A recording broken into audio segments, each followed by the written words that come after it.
એ કાનાભાઈ, હા બોલો ને ભાઈ. મોટા ભાઈ તમે 4 મહિના પહેલાના 70 ઇંચનું ટીવી એક લઈ ગયા હો. 4 મહિના પહેલા હા લઈ ગયો હતા. અને એમાં તમે ઘડીક તો ભલામણ કરી કલાક સુધી. ના ભલામણ તો નહીં, તમે ખોટે ખોટી ધડ કરતા હતા 1-2 કલાક સુધી. ત્યારે તમને મેં 70,000નું ટીવી હોત 40માં દીધું. હા એ વાત સાચી, તમે આપ્યું હતું. ભાઈ તમે રાખ્યું હતું, હું ક્યાં ના પાડું. અને હવે તમે આટલો ટાઈમ થયો જ એક હપ્તો નથી ભર્યો. હવે અમારું માન તો તમે રાખ્યું નહીં કોઈ જાતનું. અરે એવું નથી, એમાં એવું હોય તમારો મેળ મેં કર્યો તો પણ ઓલો છોકરો હું હમણાં હાજા માંદા રહેતા હોય ને ઋતુ ફરે હતો એમાં દવાખાનામાં વપરાઈ ગયા ભાઈ. એલા ભાઈ તો તમારા હપ્તાની સિસ્ટમ ની કરવાની જ નહોતી. તમને કહેતો તો રોકડે લ્યો 40માં તમારું હું જતું હતું કે નો તમે કર્યા રોકડા. પણ એ ઘરવાળીને ગમે એવું ટીવી લેવાનું હોય ને ભાઈ યાર. ભાઈ એને ગમ્યું તો તમને ડિસ્કાઉન્ટ મેં કેવડું કર્યું. 70નું હતું ને 40માં દીધું. ભલા માણા આવે ને તમે મને લટકાડી દીધો હે.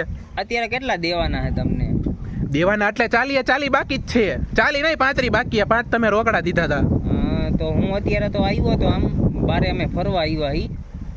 તમને તમારી પાસે ફરવાના પૈસા હે? છોકરો હાજો માંદો હે તો મહેમાન ભેગા આવ્યા હી ભાઈ. મહેમાન આવ્યા હતા તો કે હાલો બધાય ફરવા જાય એટલે મહેમાન ભેગા ફરવા આવ્યા હી અમે. તમારા હાટુ તમારો છોકરો મહત્વનો હે કે મહેમાન આવે મજા નથી તોય રખડો ગામમાં? છોકરાને તો સારું થઈ ગયું, ત્યાં મહેમાન આવ્યા હતી કે હાલો હવે બારે ફરવા જવું હે. એક કામ કરો, મહેમાન પાસેથી 35,000 લઈને અત્યારે દઈ જાવ. હાલો શોરૂમે આવો. અરે મહેમાન પાસે નથી લેવા, મારી પાસે પૈડા હે, મેં મેળ કરીને રાખ્યો. તો અત્યારે મહેમાનને લઈને આવો. મહેમાનને લઈને આવો શોરૂમે અત્યારે. અરે હું અત્યારે આમ બધા આમ સોમનાથ ગયા ફરવા. હું પરમદી આવવાનો જ છું, બરાબર?